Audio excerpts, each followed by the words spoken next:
Are we all right? We are officially live. Matt and live. Mike and Matt, THC on the YT, On the the YT, hardcover comic. THC in the PM. What's THC going on, man? in the PM on the YT. Not much, man. It's fucking been a while. Yeah, it's been a long time, a very long time. Yeah, no, it has. It's been a while. Everybody's been busy with stuff, and so Yeah. it's definitely been a while. But I'm happy as shit to finally be recording and talking with you, man. It's been a while. It's been a very long time, and the people have been talking. No, I'm kidding. There's been a few people asking when the next live show is gonna be, but I mean, yep. It's been a very long time, and I mean, even just in general, like we'd always message each other online, but I mean, I've been so busy with work and my new lady friend that I mean, it's just it's been an insanely occupying time.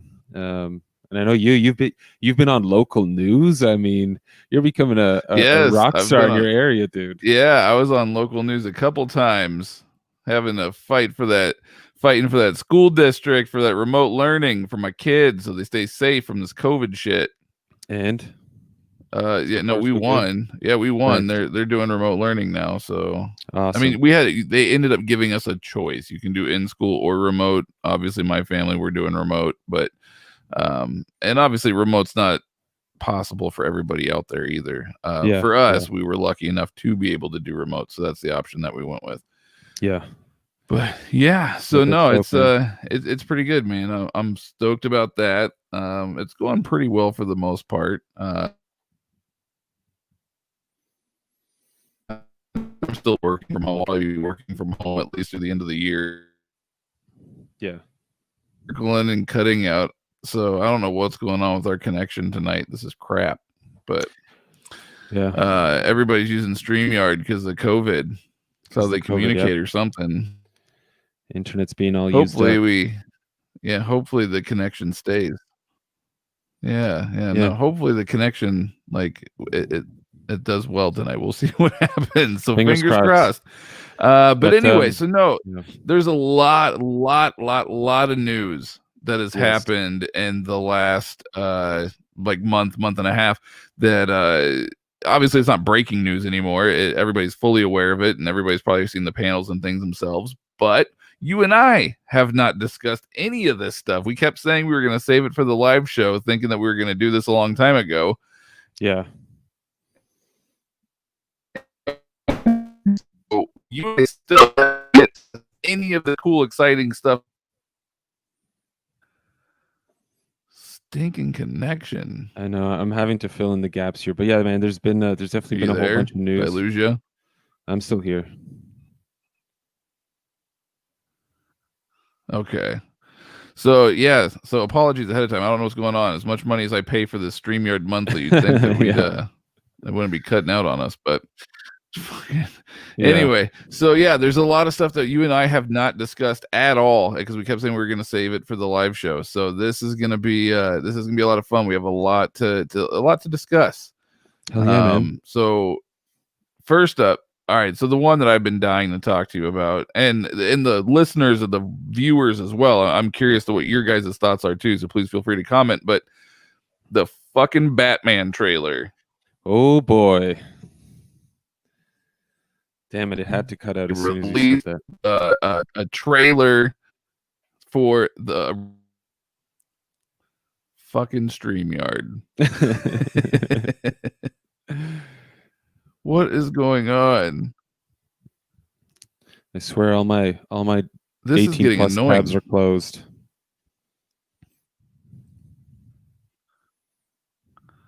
Yeah, I only have the one thing up. I don't know what's going on. I even rebooted my computer. Like, I don't know what the hell's happening right now. My kids are asleep. Nobody's using the internet. Like, what is happening right now? I just turned my cell phone Wi-Fi off. I think that's the game changer. Okay, I'll do that too, just in fucking case. Just in case, who knows? I mean, I'm not using any Wi-Fi, but we'll test it out. So anyway, Robert Pattinson's the Batman. Yes. We have not discussed at all. Oh, cut out again. So what are your thoughts on this? Dude, I'm you Yep. know, A huge Robert Batman. Pattinson. I mean, I've only known him from the Twilight era, but man, I'm very excited for Pattinson. I gotta say, what between his little showing in the trailer Pattinson. and Matt Reeves' vision, at least again, just based on the trailer, that's all we've seen. I mean, it looks great. I was That's all thrilled it's by been it. shot up until now. Now he's got COVID and they had to Right. halt filming again. Yeah, I mean, Colin Farrell as Penguin looks almost pretty much unrecognizable. I mean, Unrecognizable, yep. damn good, and that trailer was great. I mean, the atmosphere, um, the music was great. I don't know. I don't have any complaints. I'm really excited to see this Riddler adaptation.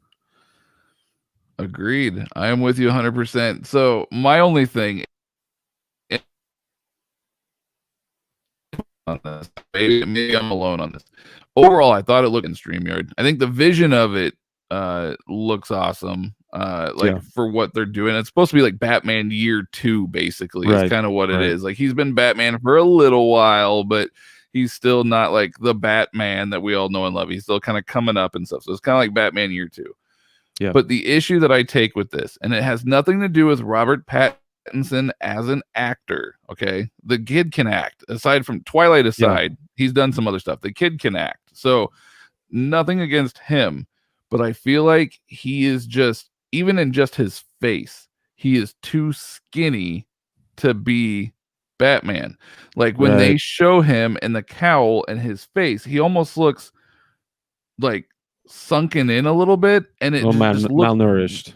Yeah, it's malnourished Batman, and like it looks kind of the way it looks just doesn't look right to me. Dude, I'm sorry, but that cowl I'm not a fan of. Like it looks like it looks like fucking Netflix's Daredevil helmet. It's got a lot of Daredevil vibes to it. Yeah, like definitely. I'm not a big fan of. Yeah, and like I like the dark grittiness. Don't get me wrong, I love that. Yeah, I just don't like the cowl, and I just think his face, especially, he just looks too skinny in the face. Too much cheekbones I don't know. on Batman. Maybe I'll just get over it, and it'll be fine. But well, when I saw him with the long hair, it's weird. Normally, you see like the square jaw, and you know what I mean. It's just yeah, man. When I saw him with the long hair, I was like, Dick Grayson, right there, Nightwing. You got Nightwing. He's got the hair for it, everything. Oh yeah, Nightwing. There you go. There you go. But hey, I'm all for it. The one thing I sort of spoke with one of my buddies about was the pretty dope Nightwing. One of the things I spoke to my friends about was that whole fight scene that he has, right, where he beats the crap out of that goon. And I was like, I get sort of I get the perspective of him being young and sort of unhinged, but I also would figure, like, you read like Batman Year 1, and there's that fight scene where they're sort of on a fire escape and there's 3 guys attacking him, and he still tries to save one guy. He's trying not to hurt the other guys too much, and he's sort of like maybe a little hopeful that he can do things the right way. And then I would figure as Batman gets older, he gets more jaded, and he's like, well, I can't do, I got to get rougher, I got to get meaner, I got to beat the crap out of these people. But I don't know. I'm open to anything. It just seemed a bit aggressive to me. I would think like a younger Batman. I would get it. I also get it. Like the testosterone's high, he's aggressive, but I would think he's more hopeful that he can do it a bit cleaner. But either way, I'm excited. I'm looking into it too much.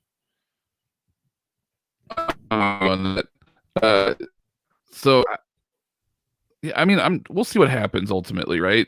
But we got Dave Bautista here that says Christian Bale was Batman and that dude was skinny. Yes and no. So, like 200 pounds. Christian Bale was skinny as hell before going into Batman because he was doing The Machinist. Yep. And if you've ever seen The Machinist, it's gross. Oh, dude, it's gross. Oh, he's like 110. Yeah, maybe not, maybe even less. It was disgusting. Oh my God. He came off of that one and he was gonna do for the role of Batman, and he ended up bulking up and putting on a shit ton of weight. I think they said he got up to like 250 almost. And Christopher Nolan said, dude, you're too big. Like you're like a bear. Like you gotta lose some weight. And so he ended up slimming down. And I think when he filmed Batman, I want to say Christian Bale was around 205. wonderful Batman. Now, I'm not a Christian Bale Batman fan. I love the movies, but I don't like Bale as Batman either. He wasn't a very good Batman in my opinion. Death metal Batman. Not a fan of. I'm not wearing hockey pants. Like that's not my Batman either. I grew up on Michael Keaton. I'm a big Michael Keaton fan. And honestly, I thought that Ben Affleck did pretty good. Honestly, he did a good job, Batman.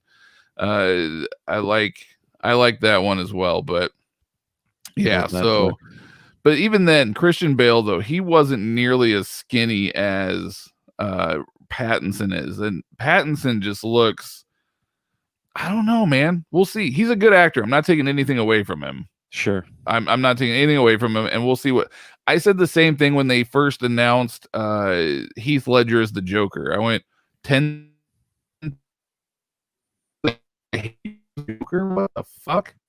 And I saw it, hands down, this is in the history of that franchise. Like I was wrong.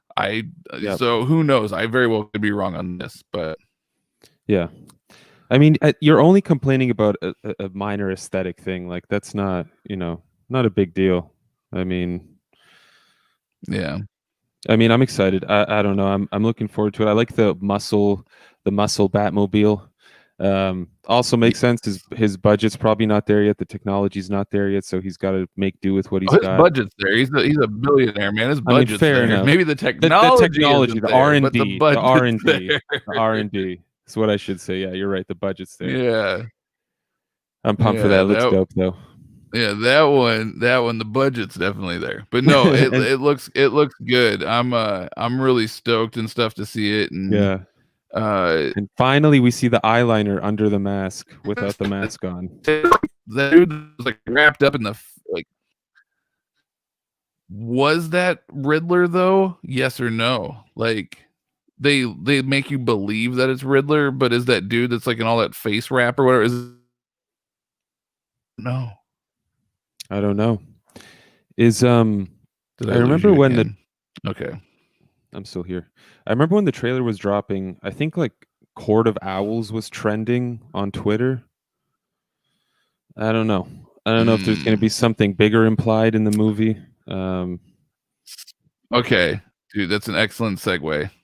Speaking of Court of Owls, did you see the Batman upcoming video game? Well, it's not even Batman, it's Bat Family. Did you see the Bat Family upcoming video game trailer? No, I didn't. You haven't seen it?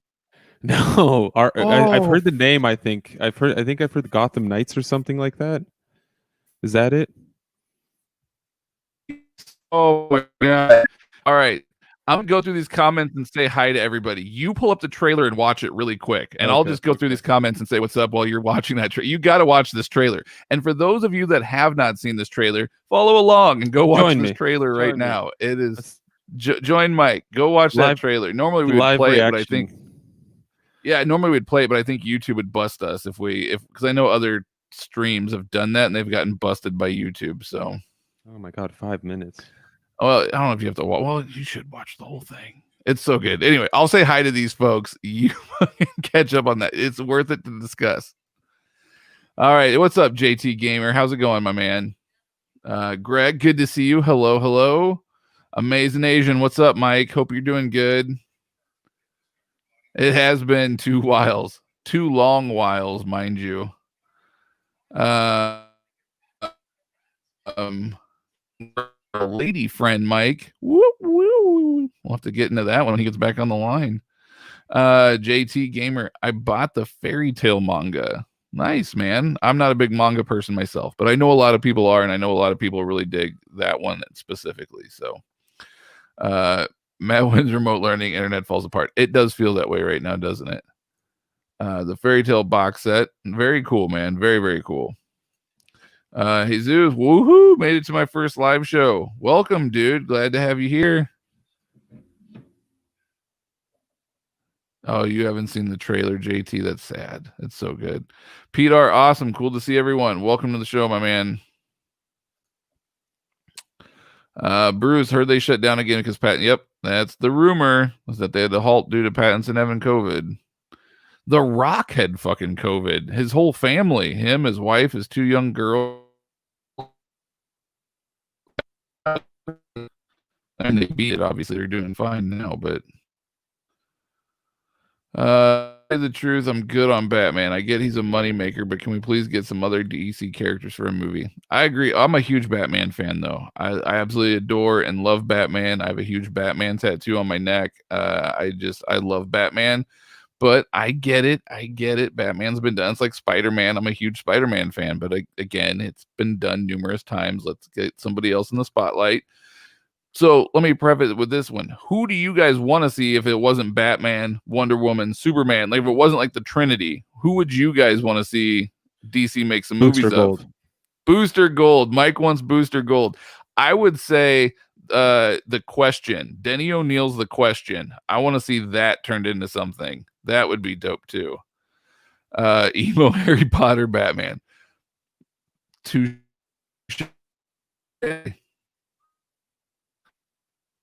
Oh, come on, internet.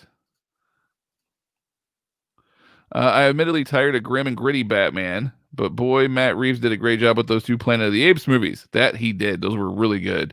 And Pattinson has done a lot of great stuff lately, so maybe it'll be good. High hopes. Christian Bale is a bulky dude. He slimmed down. Yeah, the Machinist. I am curious about the new Barman. Ooh, Barman. I know Batman. Death Metal Batman. Ba-na-na-na-na-na-na. Yes, long live Keaton. That's who we need. After I saw The Lighthouse, I was sold on Pattinson, but Pattinson was thinner in Batman than in Lighthouse, it seemed, and his hair was thinner too. He's losing his hair. He's getting old. I have not seen The Lighthouse, so I don't know because I have not seen that. Matt and Mike, I got my first. Oh, man, that's pretty dope. Sorry, the internet, it's taken for it to skip around here. Isn't Pattinson too old for a year 2 Batman?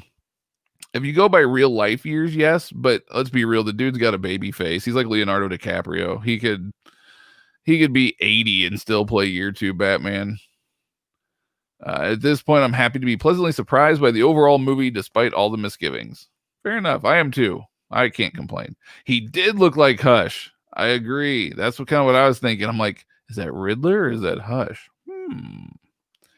I think Court of Owls was trending because of the game. Yes, and I can't wait to talk about this with Mike. Holy crap. Gotham Knights looks sick. It truly does. Reboot router time. Well, the thing is, it was skipping on Mike's end too, so it was on my end and Mike's end, which was the weird thing. Flash. Okay, as long as it's not on that. If it was Ezra Miller Flash, I can't. That dude, he runs funny. If you ever watch him run the Justice League movies, his legs like do like this weird fucking thing. It's weird. The dude can't run. It's awkward. Sandman movie would be sick if they did it right. Agreed, but that would have to be like an entire like that would have like this. They would have to set up the Sandman universe like they set up the MCU. Like it would have to be like 10 years worth of like things to like build up and do the sand. It would be dope, but it would be a lot. R-rated Lobo, that'd be sick. Did you see Super Mario 3D All-Stars? I did not see that one. I should though. I have a Switch. My kids would probably dig it. Came out. What? There you go. Out middle. That's the next Coffee, dude. Coffee. Yeah, I'd be down for another Constantine movie. Yeah. Keep it going. They say in the audio play of Sandman, Constantine. Cowabunga fam. What's up, Ruben? Hope that Invisibles? Grant Morrison's Invisibles? Sorry, I can't type. I'll be quiet for now. Okay, so we're caught up on comments. You got done watching that trailer. Dude. What the hell? Do I got to buy another console now? Just to play this game? Crap, is it? It is going to be a PS5. Like, it is going to be a next-gen thing, isn't it? They're not releasing it on, like, Xbox One or PS4. Maybe, but my Xbox One doesn't even work now. Oh, well, then you're fucked. I just got a Switch. All I have is a Switch. Yeah, you don't want to play that on Switch. That's not a Switch-worthy game. No. Mario is a Switch-worthy game. Donkey Kong is a Switch-worthy game. Gotham Knights is not a Switch-worthy game. That one you're going to have to spring for the PS5, my friend. Damn it. It looks so good. How can I not want I got to a play 4 that I just bought like 2 years ago, and I'm like, yeah. fuck. Look like, yeah, I'll buy a PS5 if I have to, but I am gonna wait until the game drops before I do. Dude, the Xbox Series S is gonna be like $300, so hopefully. Oh, maybe I'll do that. Hopefully, dude. But like, how could I say no to playing as Red Hood? Who am I? Who am I to say no to that? I don't have the willpower to say no. Damn it, that looks so good. Yeah, I was totally wrong about the Court of Owls thing. It's definitely because of the game. I'm so sorry. Yeah, it's Batgirl, Red Hood, and Nightwing. And Robin. And Robin. Yeah. And it looks just fucking sick, dude. And it's Tim Drake Robin. Right. So yeah, it looks sick. And like so I was watching, I was like, God, this looks really good. And then they come out with that Court of Owls thing and they showed the Talon, and I went, oh buddy, like this is gonna be dope. Like Bruce is dead and fucking, well, supposedly dead. We'll see what happens, but Greg just says Gotham Knights is cross-gen. It will be out for the PS4 and the PS5, so I don't have to buy shit. Good for you, man. I just gotta buy the game. I gotta buy a used Xbox, whatever it was called, or a PS4. We'll see. You'll be able to pick up a PS4 for like $100. Yeah, like after this year, you'll be able to pick one up like super cheap, maybe like 200 Canadian, because you guys are a little screwed over there. But yeah, dude, that's so funny. There's a guy who came from the States. He was going to Alaska, and with the whole border closing thing now, they told him he like not to stop for like sightseeing, and he wound up stopping to sightsee, and he got a ticket for 750,000 Canadian dollars, which wound up being 550,000 US. Like, still a lot of money, but I mean, I think I heard it's a significant drop. Yeah, I think I heard about that. I think they ended up waiving it or something, because that's just like an insane amount of money to have to pay. But yeah, I mean, I felt bad. The guy just like wanted to stop and like take in the sights, as long as he was like social distancing and like not around people. Who the fuck cares? But he's in the middle of nowhere. I mean, yeah. Like, what is he gonna do? Give COVID to a moose? I mean, come on. A mountain lion or something? Yeah, I mean, yeah, man. That game looks amazing. So like they actually show gameplay in that, so it's got kind of an Arkham, the Arkham. It does, which is awesome, because I love those games. Oh, some of the best games ever. But so they also showed the trailer for that Suicide Squad game that's coming up, but there was no actual for that, was there? Like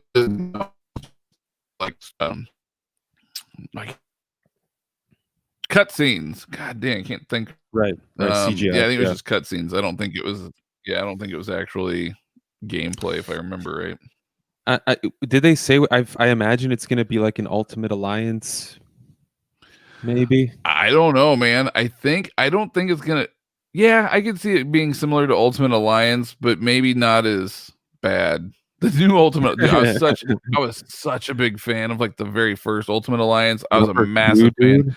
The second Ultimate Alliance, I was like, this is still pretty dope. I like it. This last one, I waited years and years for, and I went, what is this horse shit? Like, It wasn't that. I mean, I still have it, but it's not that great. Yeah. I'm a little disappointed in that one. But yeah, I don't know, man. I think I don't know, it looks dope. It looks funny. You got Brainiac as the main villain in the Suicide Squad. He's dead, so you got Brainiac as the main villain. So that'll be a lot of fun.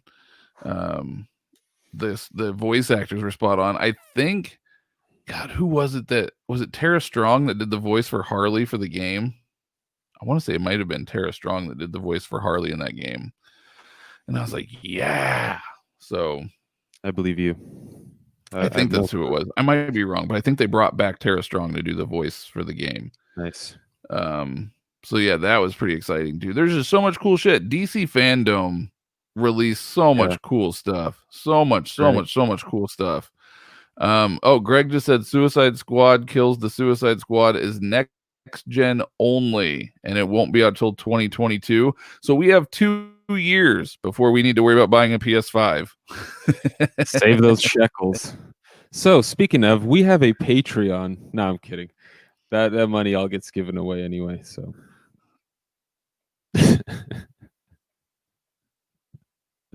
yeah. Well, let's go ahead and plug it. So a couple things here to plug. First of all is our Patreon. Now keep in mind, our Patreon, the money doesn't go to us. I mean, initially it does, but we give back. Like we're not keeping the money or doing anything like that. So what we do is, for those that don't know, is that you sign up for our Patreon, you donate at least $1. For every $1 you donate, you get an entry into our monthly giveaways. Then we've actually grown a lot over the last 2 months. So I think we're up to earning like $115 a month or something along those lines. So we're taking the money and we're going out and we're buying books and we're giving them away every month. Last month we gave away the Preacher Omnibus. This month we had our patrons vote, and it seems like the overwhelming response was 3 deluxe hardcovers, winner's choice on which deluxe hardcovers they get. So maybe it would be John Byrne's Man of Steel mixed in with I don't know, Pulp mixed in with who else knows? Who the hell knows? Whatever are 3 hardcovers that are readily available. They can't be out of print, but whichever ones are readily available that are 3 hardcover deluxes that people want, that's going to be the winner. That's going to be our August giveaway. So it's not too late to join for September. Go to patreon.com/the hardcover comic. Actually, let me just throw that up here. I forgot I had it. Yeah. And go there and, become one of our patrons. Also, something else that we are now doing, if you can't tell, we got these nice little nifty shirts. Whoop, whoop. We've sold a few, which is great. We're very appreciative of that. But we'd like to obviously sell some more. And we want to promote the show and get people to know. So if anybody's interested in a shirt, hit us up. We'll be more than happy to talk. They're fairly cheap. It's like $20 for, I think it was like extra large on down and like 25 for XXL on up. And that includes shipping and all that fun stuff. So just a flat fee. I know. Let's see. Jesus is in here. He just got a shirt from us not too long ago. That's right. Yeah. And then I just bought Mike his shirt. I had Mike's shirt sent to him. He just got it today. Didn't you just get it today? That's right. I got it today or yesterday. Whenever it came in. Whenever it came in, you got your shirt. And then our boy Chewy got a shirt recently from us as well. And TJ, I don't know if he's on right now, but TJ's got a shirt from us. So yeah, we've got a few people rocking the THC shirts. So if you guys are interested, let us know. We'll be more than happy to get you guys all hooked up with that as well. There's Jesus. Yeah, he's rocking his shirt right now. It's very comfortable, dude. Because like a lot of shirts with prints on them are not very comfortable. It looks like we have someone that may want a shirt. Yeah. They can be kind of stiff. Yeah. And I mean, this one. Yeah, man. Nice. They're cotton. I don't skimp on the quality. Okay, when I order shirts, I get the creme de la creme of the shirts. Even if I have to pay a couple more bucks, I get that nice softness because I know what I want touching my baby soft skin. Oh my god! Speaking of baby soft skin, here, folks. Yeah, speaking of baby soft skin, we're brought to you. We're brought to you by Dr. Squatch. Look at that baby Dr. Squatch, Dr. Squatch Soap Company, where if you go ahead and use our link, you're gonna get 20% off your soap subscription. Anyway, Dr. Squatch. Actually, Dr. Squatch, go away. But anyway, Dr. Squatch is a really great brand. I do still actually use them. Oh, my soap's upstairs. They have great smelling soaps, and I do highly recommend them. And it's all 100% natural, all 100% organic, no parabens or stupid chemicals or things that are going to shrink your balls. It's great. I strongly recommend it. Dr. Squatch soap. It's the only soap I use these days. Did you say your soap is upstairs and not in your office? Yeah, well, because I usually have like a spare one that I use for like, I'd be like, hey, promo stuff. And my daughter found it in my office and she goes, Dad, why isn't this in the shower? And I was like, I don't know, like it's just down here. Marketing to my daughter now. Yeah, I was like, get out of here, you little No, I'm kidding. So she ended up taking it upstairs for me, and actually, it was funny because I needed it because I was like, "Oh man, I'm out of soap," and she goes, "Here." I was like, "Oh." Do they have any new scents of the month or anything? Have you tried any new ones?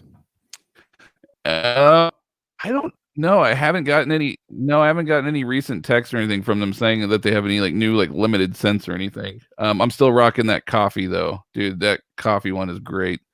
It wakes you up. It's got like actual like ground up coffee seeds in it, so like it exfoliates your skin too. Dude, it's amazing. Ooh. Yeah, I know this sounds horrible, but it's true. Like I really do use this product. I absolutely love it. Yeah. But my mind. So let me tell you where my mind went down. I was gonna make a joke about the fact that I haven't smelt you in a while, and then I thought about the fact that we didn't get to go to the con this year, and I was like, I'm probably not going to be able to see him until next year. I was like, oh my God, he still has like 300 of my books. I do. I have an entire closet full, well, half of my closet full of just boxes of books for you that you need freaking borders at some point soon. My God. But yeah. But yeah, so anyways, we got shirts, we got stuff. So you guys are interested in shirts, hit us up. We'll be more than happy. You can email us too at thehardcovercomic@gmail.com. And we can always reply and get you set up and get everything squared away for you. But all right, so moving on. A lot of other stuff kind of going on. So we have all the stuff that happened at DC Fandome. Then there was all the stuff that happened at Comic-Con. Speaking of Comic-Con, The Boys season 2, the first three episodes are out. Have you watched them yet? I gotta wait for the season because what I'm doing now is I'm able to watch an episode of a show a day is what I'm able to manage now. And I mean, I don't want to catch up on it that fast. Dude, I do. I binged. It dropped early. It was supposed to drop Thursday night. I was like binging at like 9 p.m. on Thursday. I watched all 3 episodes, and now I'm waiting till next Friday. I like waiting of the week. I think it's nice. I don't mind it. My wife and I are doing that currently. We're watching Lovecraft Country on HBO. Okay. Have you seen that or heard about that? I have not. Sounds great. Though. Lovecraft Country is great. Yes. Yes. And it's Misha Green is the one that's actually writing it, and it's produced by Jordan Peele and J.J. Abrams. Oh boy. But Misha Green is really the one that should be getting all the accolades for the show. Yeah. And the actors are great. Holy shit, are the actors phenomenal. But it's a HBO Max. Okay.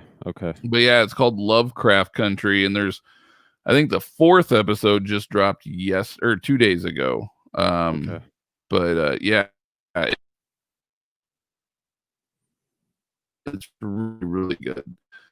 Place in the 1950s. There's a lot of like racial tension and that kind of stuff that happened, but then there's a lot of like really crazy horror aspects to it, and I'm not gonna spoil anything, but it's great. It's a wonderful show. I highly recommend it. Lovecraft Country. But no, I kind of like waiting the week though. It gives me something to look forward to, and I'm like, oh, it's Friday. I get to watch whatever The Boys or so I love that. Fair enough. Fun. Yeah. I don't have enough going on, I guess. Yeah. No, but it's I gotta catch up on it. I mean, maybe I'll try it. I don't know. I've been looking for something new to watch, and like The Boys showed up, and I was like, oh, The Boys season 2 is out, and then I saw there's only 3 episodes. I was like, damn it, just as I'm looking for a new show. Yep, they're gonna be doing an episode a week. Have you watched all of Preacher yet? No. I almost don't want to. I don't think I'll ever watch it. Did I lose you? You haven't? Okay. Yeah, I enjoyed the first season. I started watching the second season and kind of fell off, and then I just never watched it again. And I don't know if that's really fair to the show. I should probably go back and try to watch it again. But the other one that you should watch, it's over and it'll last you forever because it was like 7 seasons long. Agents of S.H.I.E.L.D. Dude, I heard. See, that's why I watched the first. I watched the first 3 or 4 seasons of the Agents of S.H.I.E.L.D. Loved it. Then I kind of fell off. I wasn't a big fan of it anymore, really. And apparently it got really good, and people are like, dude, it's amazing, you need to watch it. So there's like a lot of shows like that I've kind of fallen off of that I'm I'll eventually watch someday. I'm becoming a jaded old man because I can't go from watching something like Watchmen to watching something like Agents of S.H.I.E.L.D. Like, there's no comparison. If you country definitely is definitely going to be your entry if you really liked Watchmen. Yeah. I mean, I watched like Umbrella Very Academy different stories. Yeah. Oh, see, I haven't even seen season 1. It was great. I had fun with it. It was a fun time. Great music. Some of the best music in a show ever.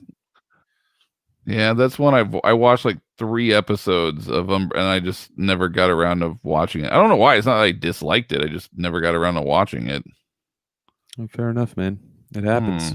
I should probably go back. I also need to finish watching Chilling Adventures of Sabrina. There you go. I need to finish Harley Quinn. Oh yeah, I think I'm behind a few episodes on that one too. I'm so behind on TV right now. Unless it's a show my wife will watch with me, like Lovecraft Country. I'm so far behind. Right now, my wife's been binge watching House. Oh wow! Like season 5. Yeah, so lots of House in my home.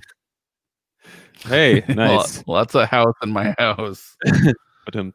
Also, I did want to say hello to everyone because I know I was watching the Gotham Knights trailer while Matt was reading through the comments. Thank you, Mike, for the congrats on the lady friend.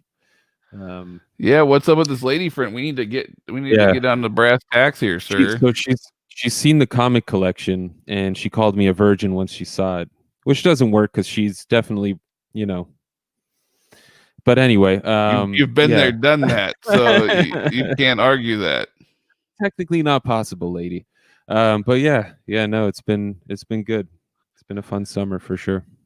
Was she one during a pandemic, no less? What was she one that you met during pandemic dating? Yeah. She's a pandemic lady, that's for sure. Which is I mean, it's been crazy. Like, Toronto and Ontario in general have been pretty good with the whole the COVID situation, like opening up outdoor patios and things like that. I mean, I've been able to go on dates regularly without any symptoms or anything. I mean, so far so good. So are you exclusive now, or are you still doing pandemic dating? No. It's all I'm tied up, man. You're tied up now. You're exclusive. I'm exclusive. Yep. I'm exclusive to a console. I'm not going to give away any names, but this man is off the market. Sorry, everyone. I know, guys. I know everyone's been fighting for their chance. All our patrons, they keep hitting me up and everything too. It's over. OnlyFans is shut down. Cameo is shut down. It's all over. Yeah. That's funny. Well, at least she doesn't. Does she read comics, or is she like my wife, where she's like, I don't give a shit what you do, but I'm not into it? So she loved the movie V for Vendetta. She bought the graphic novel thinking it was a regular novel. She read it anyway, even though it was a graphic novel. And then she came here and started talking shit. I was like, hey. And then she goes, how come your V for Vendetta is so much nicer than mine? I was like, because it's the absolute edition. I don't play around with my incredible storylines, okay? I was like, how about you stop talking shit and pick up Watchmen, pick up Deadly Class, Chew, Authority. Come on. I'll work it, I give it 3 months. The Deadpool. We'll start a Deadpool for me.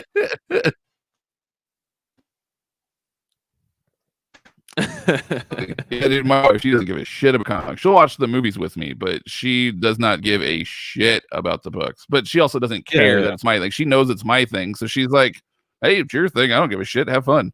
So as long as they're supportive in that way, that's all you need. That sounds rational.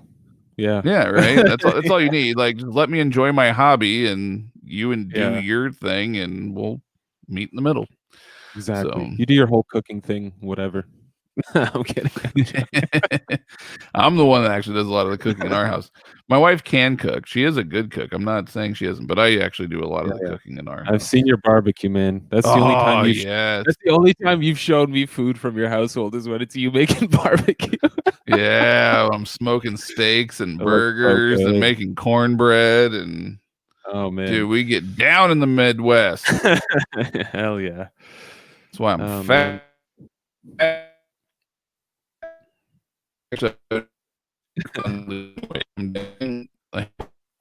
Kind of exciting. Nice, man. That's awesome. But anyway, so moving on, I got off subject here. Yeah, no, we kind of got off subject there. So it's DC been a while, Fandome was dope. Comic-Con online, San Diego Comic-Con was kind of cool the way that they did it. I'm glad that they were able to do something. They released a lot of really cool stuff. New Mutants is out, but it's theater only at this moment, and I sure as the hell ain't risking going to the theater to see what is potentially a mediocre movie. No thanks. although I do want to see Tenet. I really want to see that. I do want to see that one too, but I think I'm gonna wait. I don't want to risk. I don't want to risk theaters for that one. Okay, so one thing I did want to mention before we move off of DC Fandome. So real quickly, Wonder Woman 1984 looks fine. Cheetah looks kind of shitty. I don't know what your thoughts are. What you cut out there? What was that?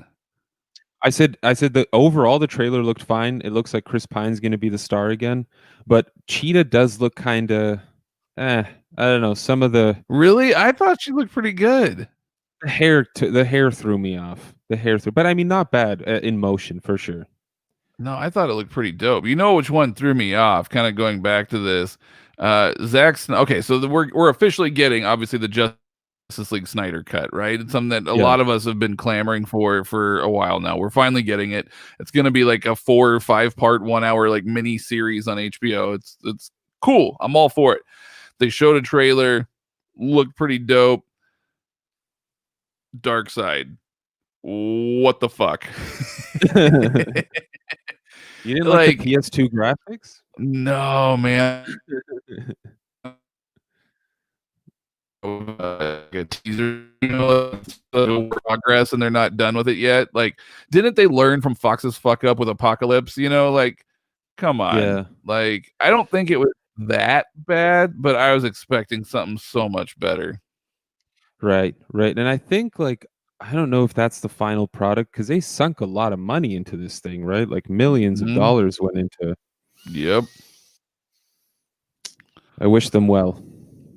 Yeah, no, I am excited though. I'm definitely going to be watching it. Oh yeah, absolutely. I am most definitely going to be watching it. So the whole thing's going to be in 4x3? I guess I don't know. It'll be interesting the way that it all plays out, but I don't know. I do agree with you because I think you had mentioned the way the Flash runs earlier, and that Snyder trailer, I mean, really showed the oddness of the running. His let a socket. Like no one's windmill. Arms it's like flail. cartoony. Yeah. No one's arms super fucking cartoony. I mean, granted, I don't know what it's like to run at the speed of time, but I imagine your posture doesn't change. Like that. You'd snap your fucking legs in two. It's like this weird, it's like a Rick and Morty thing. Yeah, it's very bizarre. It's very bizarre. Yeah, it was odd, but we'll see. I guess that was weird. Yeah, no, I'm pretty excited for it. Some people were shitting on it, and then the thing that I thought was funny is that a lot of people were crapping on the fact that he used Hallelujah as like the trailer theme song, and he used the same song in Watchmen, and when he did it in Watchmen, a lot of people are kind of like, what the fuck? And then he did it.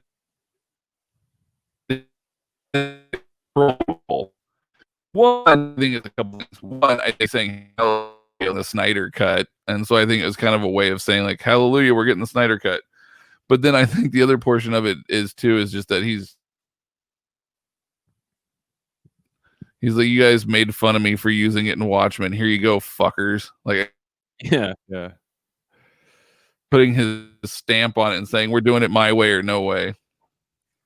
I mean, who knows how much money they spent on getting the rights to use that song. But I wonder how much money they spent on the rights to use that song. And maybe he was just like, sure. Well, let's just use it again. We're right on the 10-year contract mark. We've got one more chance to use this song. Throw it in. For Watchmen, he probably bought like a lifetime subscription of using like haven't made any other movies we use this yet. But yeah, no, that was pretty good. I really enjoyed it though. All the announcements, man, it looks pretty dope. And Wonder Woman 84 looks pretty sick. Chris Pine seems like he's gonna be like the comedic act from the show, which looks hilarious. And yep. I don't know, I'm pretty excited about it all. The other news that came out this last week was obviously the passing of Chadwick Boseman. So that was sad. T'Challa has passed on. So young, man. You know what's even fucking crazier is that dude was battling he was battling colon cancer for 4 fucking years and nobody knew. Well, I mean, like his inner circle knew, but like the public eye didn't know. Yeah. He was playing Panther while battling colon cancer. That's powerful, man. Powerful stuff. That dude has all the respect in the world. Yeah, I mean, that's like a whole new level of integrity. It's just so sad. Yeah, man. It's a bummer. I guess, yeah. And not only that, but he was young. He was like 42 or 43. But he played so many iconic characters, not just Black Panther, but he also played Jackie Robinson, Thurgood Marshall, James Brown. Fucking like iconic historic characters in a very short amount of time.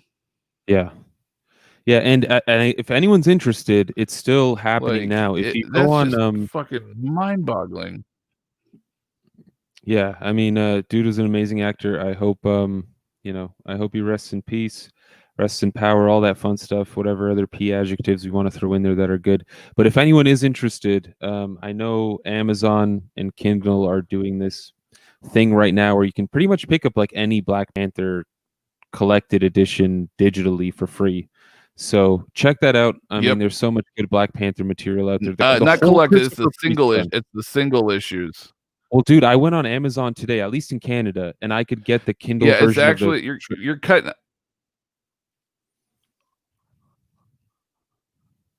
Go for it, man. Dude, you're cutting out bad. I don't know if I am too, but you're cutting out something fierce. Yeah. Oh, okay. Jarrett says I'm the one cutting out, but on my end, you're cutting out really bad. So I don't know. It must be me. Interesting. Either way, taking my phone off of Wi-Fi didn't help. No, you can tell me whatever you saw, but I was on Amazon today and I was looking through their digital Kindle store, and I could get like Christopher Priest, all of his trade paperbacks, all of his complete collections for $0. So I don't know if that connects to Comixology. It might just be connected to the Kindle app through Amazon, but it was there. So if single issues, I mean, it's the same thing whether you read it single issues or collected edition.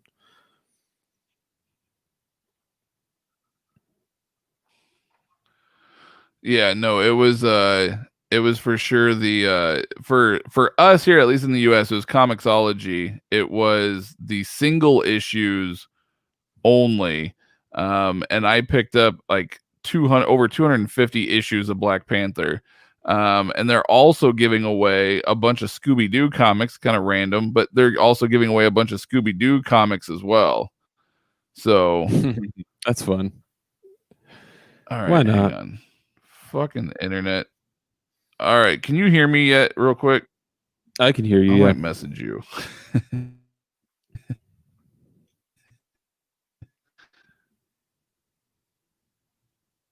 Okay, I'm gonna reboot. Hopefully, this does not disconnect you. It probably will. I think you're hosting. I'm afraid if I reboot, this is gonna disconnect you. Well, that's what I'm afraid of, but I don't. but I need to reboot because this is fucking sad. For those of you watching, stay tuned for the next live stream that starts. If it happens. Otherwise, I'll stay on and hopefully it doesn't cut out. Yeah. Okay, so I'm gonna try to reboot. I'll be back. Sorry, everyone. Shitty internet. Oh, it left me. Good. Excellent. So, time for me to spread my propaganda. Sorry, guys, there's dirty clothes on my bed. Time for me to spread my propaganda and my ideology. No, I'm kidding. So, yeah, it's been a while. I actually, oddly enough, Matt messaged me today about doing a live stream, and I was actually recording a video. So there should be a new video out. I don't know if I'll drop it tomorrow or the day after, but another little top 5 video. It's not a top 5, more like a must-read video. I do want to say hello once again to everyone. Oops, showing my dirty clothes again. Damn it. I do want to say hi to everyone. I don't have controls over the messages or anything, so I can't blow them up on the screen, but I'll do my best here trying to read them as I squint to read the little comment box on the side here. But I'm glad you all could join us. Highly appreciate it, especially since it's been a very long time since we've done one of these things. Like I said, life's been busy. Matt's got who knows how many kids at this point, so I know his life is super busy. I don't know, it's tough to keep. He just keeps having kids. But anyway, yeah, so I hope everyone's been doing well. It's been a very tough time, especially for you folks in the US. I know it's things are very dynamic right now. Cities are on fire, all that stuff. So I wish you all well and all that. So just get some of this stuff out of the way here. Just promoting this company for free for no reason. They're not one of our sponsors. We're not sponsored by Passport Health. Yeah. So let's look through some of the comments here real quick. I'm very excited. I haven't, unfortunately, in terms of things I've been reading a lot of Garth Ennis Punisher. I don't know why. It just feels like a good time to read about Punisher. Again, just sort of making my own political statement here. But I see someone. I see Allah asked here for new readers where to start reading Batman. So, reading Batman is one of those things where, for me personally, I started reading Batman with Frank Miller stuff. So, Year One, Dark Knight. I think those are the best place to the best place to start. Dark Knight Returns, I should say, not Dark Knight, because that's a movie.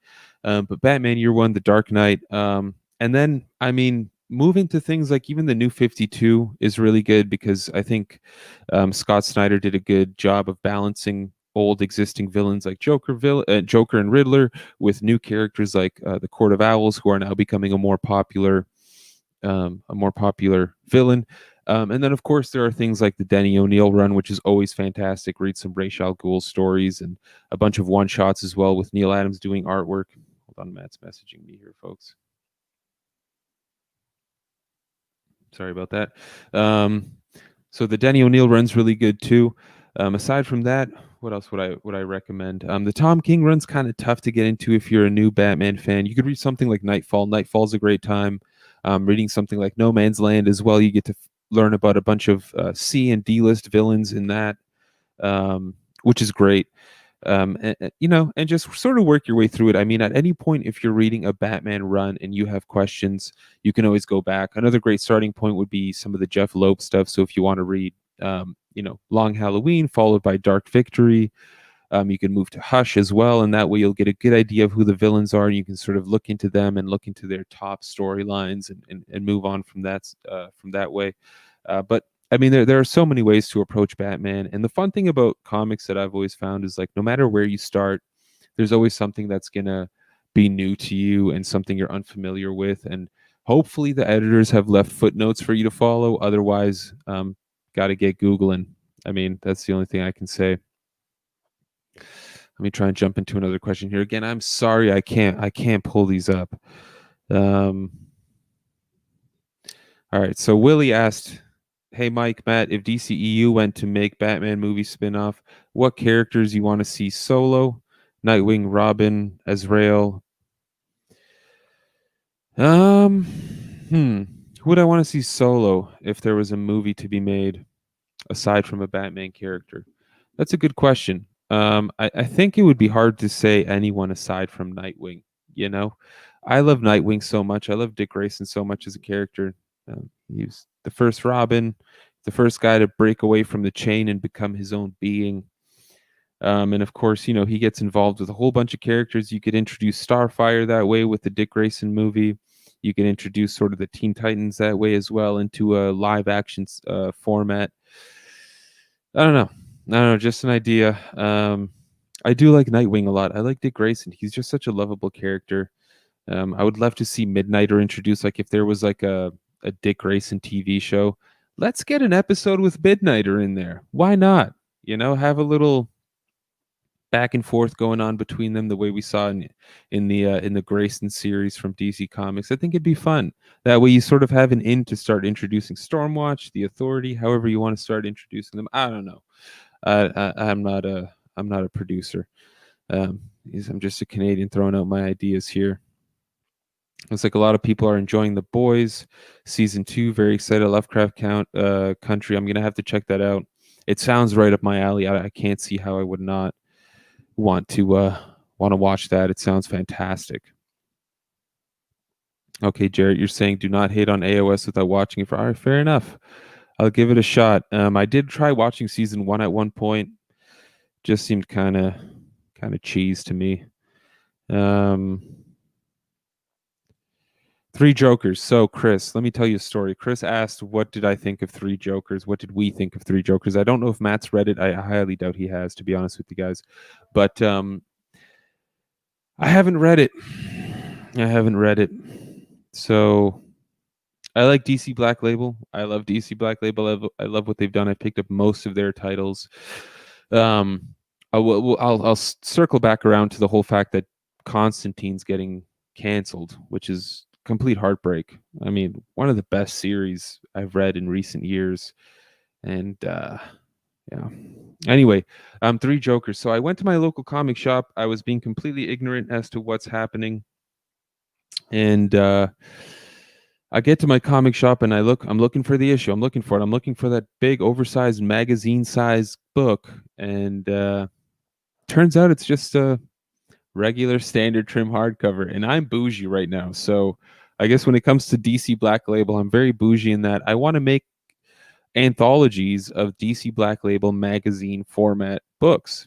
And unfortunately, Three Jokers was not magazine format, which is what is not the expectation I had set in my own head.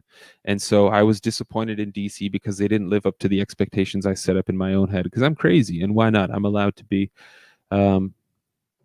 It is what it is. I just didn't give them my money. So it's unfortunate. I haven't read it yet. I've heard amazing things. I love Jason Fabok. I love Jeff Johns. I'm sure it's phenomenal, but I haven't read it yet. Hold on, guys. I just gotta. All right. Apparently, I'm cutting out bad too. So I do apologize. I do apologize, guys. If the lag is bad, I'm not sure what's happening. I didn't know so many people would be on their computers at 11 p.m. EST, but I guess it's everyone watching this live stream is just slowing down internet all over the planet. I understand. I totally understand. But it happens. So Gotham said, here I am rejecting girls because I'm self-locked down. I mean, I was doing it for a long time, man, but I had to get out there. I just had to get out there. I was getting too lonely reading comics by myself 24 hours a day. Chris, she'll never live up to Grant Morrison. Mike, I know. I've been emailing and texting Grant. I got his number. It's real. It's definitely real. I definitely got his real number. And he's just not answering. He's not. Whenever I try to call him, straight to voicemail. He's definitely hasn't blocked me, though. He must just be traveling. He's probably got stuck on a cruise ship or something. And unfortunately, this is what I got to deal with this. I got to deal with this woman that I happen to run into. She's all right. She likes V for Vendetta, at least the movies. So I can forgive it for now. She's a pretty good cook, too. So we'll see what happens. But I mean, yeah, if Grant ever picks up, if he ever decides to call me back, I mean, I'm all for it. I've got a whole bunch of acid and DMT and mushrooms just waiting hidden underneath my bed. So as soon as he calls me back, I'm all for it. I'm waiting. Yeah. Putting my foot down to show him right from the beginning. Yeah, you're right, Gotham Thrasher. Yeah. I mean, this is what it is, right? This shelf is not. What am I gonna? I'm gonna get rid of hundreds of books. Get rid of shelves for some woman? No way. They were here first, right? These books were here first, so you got to deal with it, lady. No, seriously though, I feel very fortunate to have been able to meet anyone during a pandemic, let alone safely without anyone getting sick, and being able to move into something meaningful. It's been great. Can't complain. Zero complaints there. Chris, I'm glad your girlfriend was able to at least like a few books. I'm hoping to have something here that can win her over. I mean, who can read Saga and not like it? I think that's like the ultimate test for me. Oh, you didn't like Saga? We've been going out for 15 years, 3 kids. Damn it. I said I never wanted to get divorced, but there he is. What the fuck did I just walk into? I'm practicing my stand-up, man. I was gonna say, what the fuck? You don't like Saga 3? What the hell did I walk into? I'm working my way through these comments, man, and I'm giving myself a psych eval. Oh, all right. Yeah. Well, I'm back. So I rebooted everything, and then it still was lagging. As I messaged you, I was like, dude, I'm just trying to listen, and it's still like really bad. So then I was like, oh, wait, let me switch Wi-Fi to my other channel. And I did that. And all of a sudden it was like super fast. So I think we're good now. So apologies to all those that had to deal with me cutting in and out. Welcome back. Thanks. Glad to be back. Glad it didn't cut you out when I logged out. I was afraid it was going to boot you. Yeah, I was ranting like a maniac. So I got to about in terms of comments, I got to about 1051. I was reading them out. I mean, I don't know what kind of quality content it made, but hopefully people enjoyed my ridiculous rambling. Yeah. All right. Well, it is what it is. 1051 Gotham Thrasher. That's where I got. Oh, okay. Put your foot down. You got to show them right from the beginning. Hell yeah. That's what I said. That's what I was saying. I was like, 15 years into a marriage, 3 kids. You didn't like Saga? All right. Well, I said I never wanted to get divorced, but that's fucking grounds for divorce right there. But yeah, so when I was cutting out really bad when we were discussing the comics and stuff, so at least here in the US it was only single issues, not collected editions through Comixology. But I got like over 250 issues of Black Panther downloaded for free, and then there was also like 100 issues of Scooby-Doo Team Up that they were giving away for free, which is like all like the Scooby-Doo meets Batman meets Green Lantern meets whatever. There's 100 issues of that they were giving away, and then they were also giving away like another 60-ish issues of the Scooby-Doo Where Are You series from like 2010 till present, and then like the other one that ran from 97 to 2010, they were giving away like 60 issues each of those series as well. So I don't know what was up with the Scooby-Doo stuff, but I thought, well, that looks fun. So I as free. I was like, might as well. So I grabbed all those as well. Trying to stop the protests, it sounds like to me. I don't know, man. It's awesome. I'll take it. Shit. But yeah, so there's a lot of Scooby-Doo out there too. So if you guys are even remotely interested, or if you have kids maybe that might be interested, Comixology is giving away, and it's only single issues, but they're giving it all away, which I thought was pretty cool of them. So yeah, kind of a cool. Oh, they're also doing Shuri, and Killmonger too to go along with all the Black Panther stuff. Yep, it's pretty sweet. So yeah, no, pretty dope. Yeah. Christopher Nolan's reaction to Batman's trailer. I have not. I'm curious. Tell us what it was. I didn't see it. Did you see Nolan's reaction? Nope. Man, I have no idea. I am interested to hear what he said though. Tenet is great. I've heard mixed reviews on Tenet. I really want to see it. I like John David Washington. I think that dude's a badass. I loved him in Ballers. I was a big fan of Ballers. That's a great show. Cheetah CGI is not fully fleshed out, but I didn't get the casting choice on her to begin with Kristen Wiig. So I agree. I thought Kristen Wiig was kind of an odd choice, but then I started to see her in the as Cheetah, and I was like, I don't know, pretty badass. I'm down. I'm open-minded.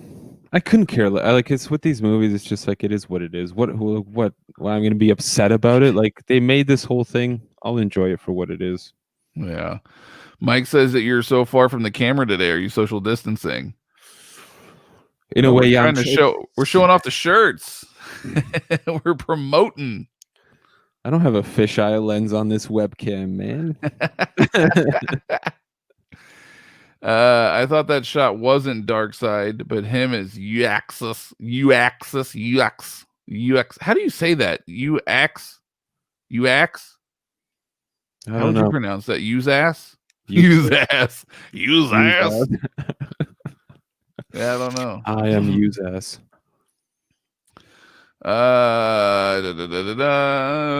Guys, no catching up in our life. Okay, I'm old. Mike, school me. What is this LIRC? What does that shit stand for? If I remember correctly. If I remember correctly. Okay. His running is supposed to be based on how Olympic runners throw their hands in front of them with each step. If you slow the Okay. His running does not look like an Olympic runner at all. Like, let's be real. Usain Bolt. Yeah. His legs look like they're about to like pop out of place. Like it just looks awkward. It's almost as awkward as Brie Larson's running as Captain Marvel. Like it looks weird. Not to mention the deatomizing of Cyborg's dad looking hella like Doc Manhattan blasting someone apart. Is the Snyderverse gonna close out with a Doomsday Clock series? Ooh, I like the way you think. That could be kind of fun. Great story, Doomsday Clock. Someone went on a tear at one point on our channel just shitting on Doomsday Clock on like multiple videos. Yeah. I was like, have you read the story? I don't think you have. It's fantastic. Yep. There was what was the other one? I just saw someone bashing on Jeff Johns, saying today that Jeff Johns is beneath, what did he say? He's a mongrel and beneath human.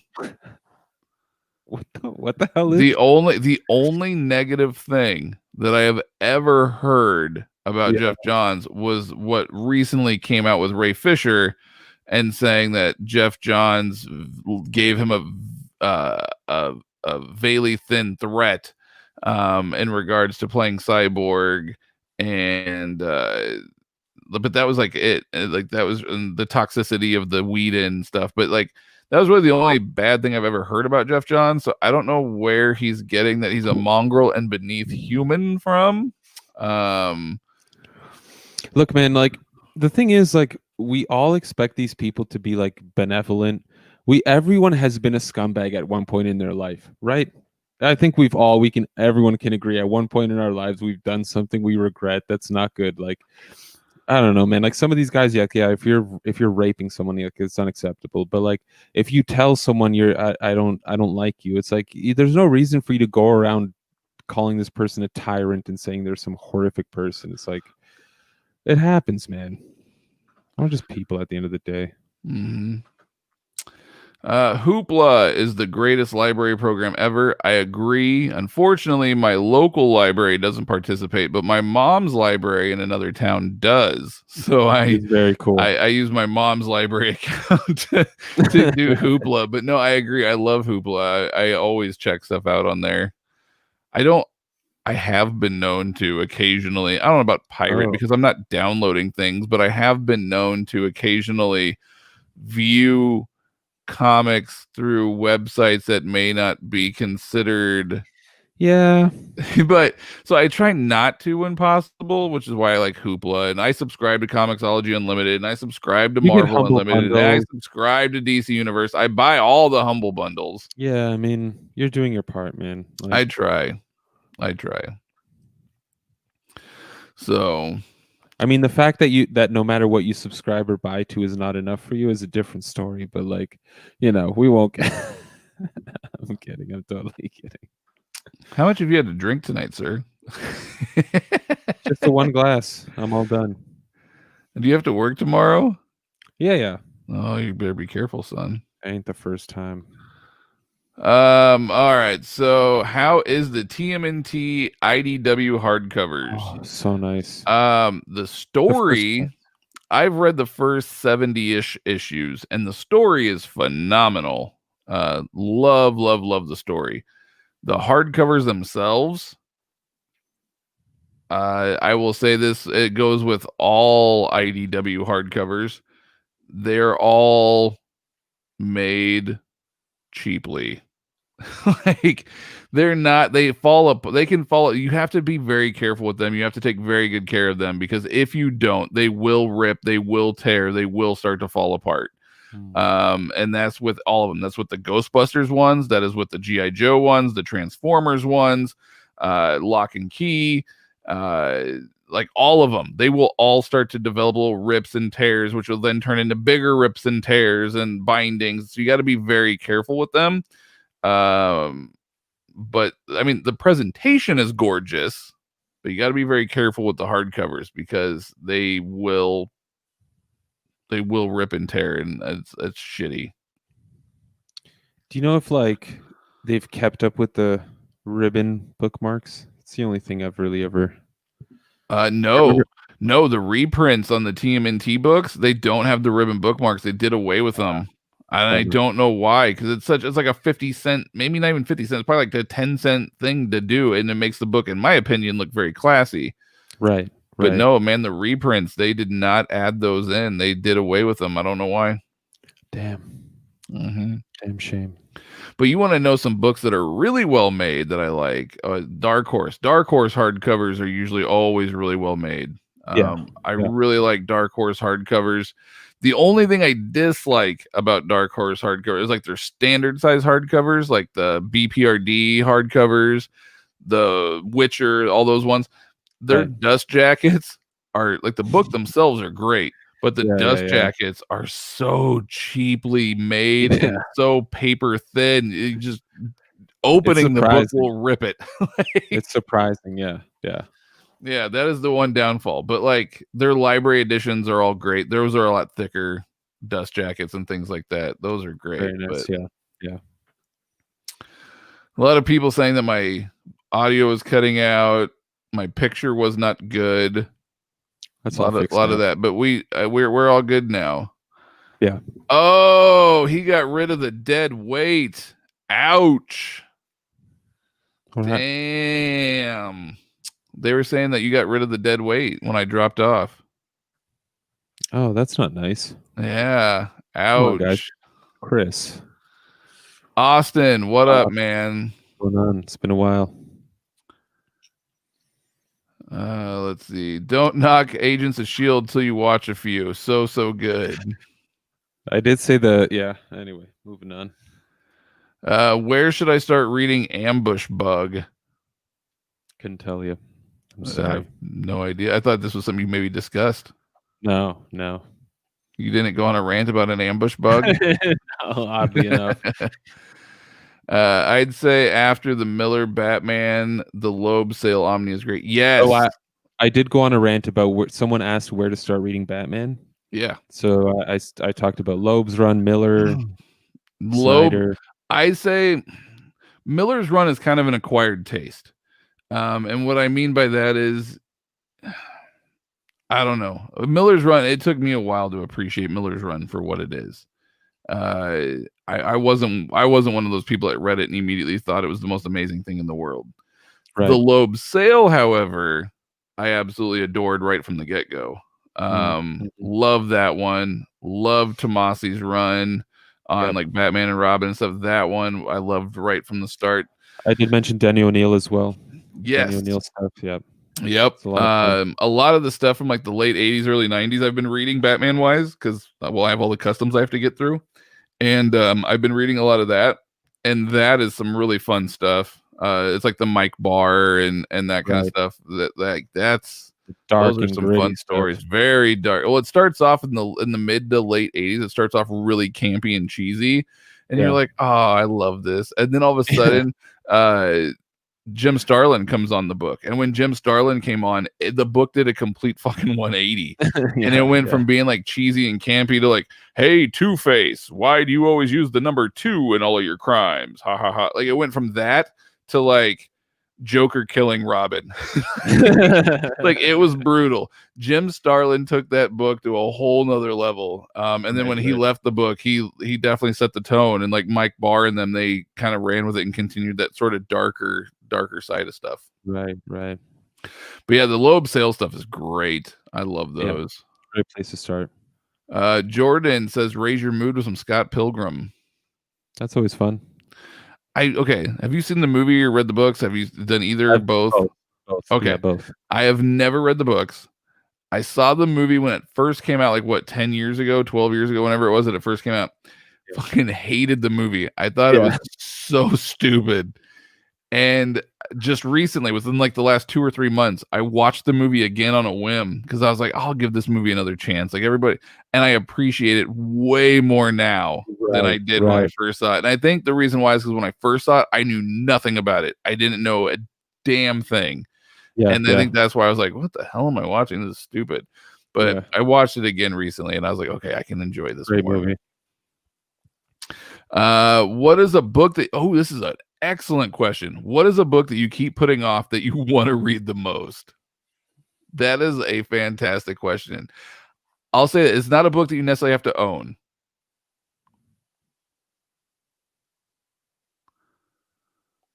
Damn, do you have any series that you like that you've been putting off that you really want to read but you just haven't gotten around to it? I don't think so. Maybe like the Rebirth Justice League Dark.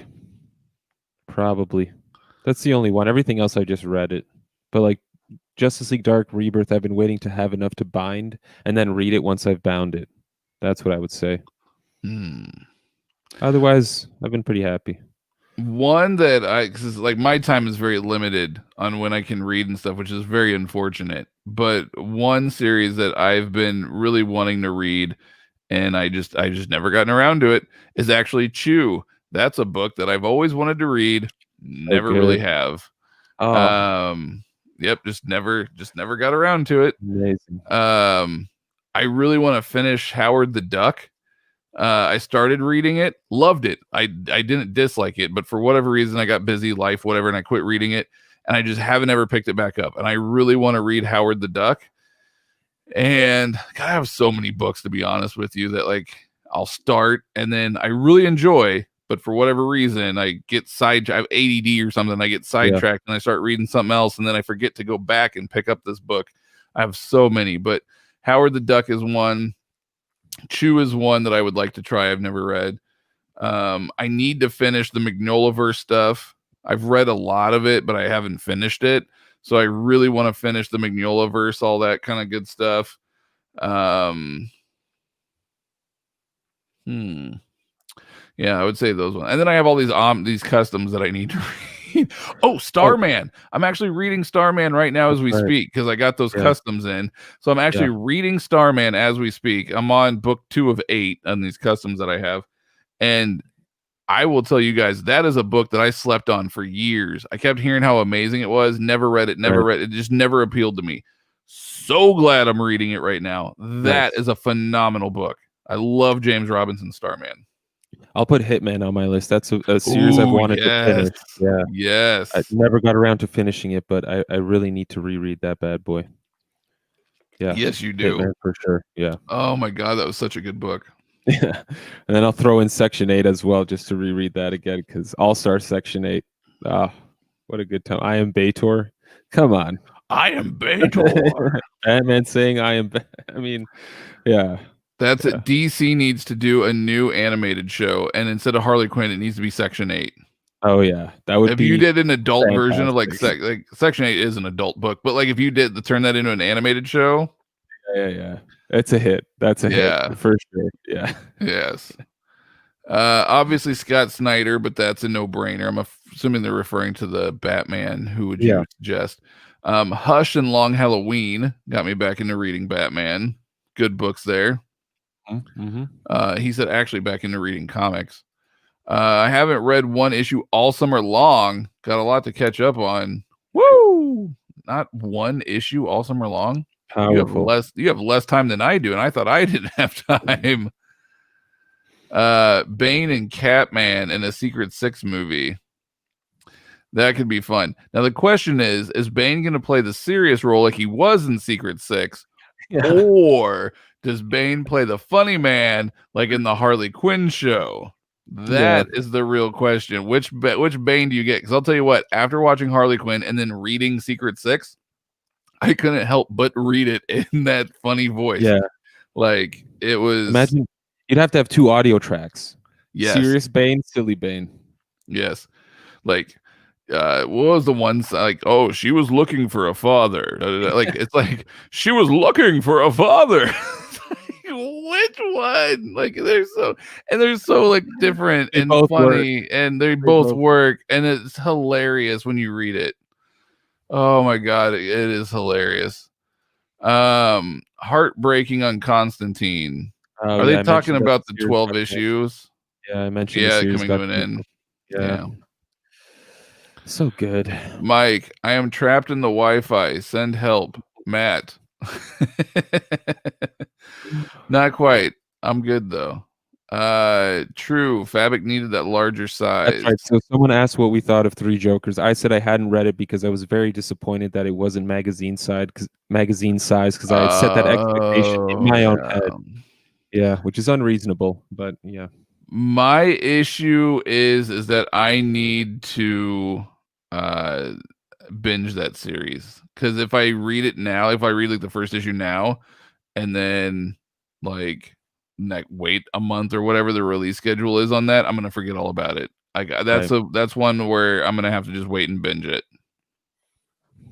I mean, Fabic does deserve. They should have just, like, his art's so good. Do it every issue in absolute size. Come on, someone take a chance. Hey, Zeus says you got to do a dream walk to get in touch with the Magus Morrison.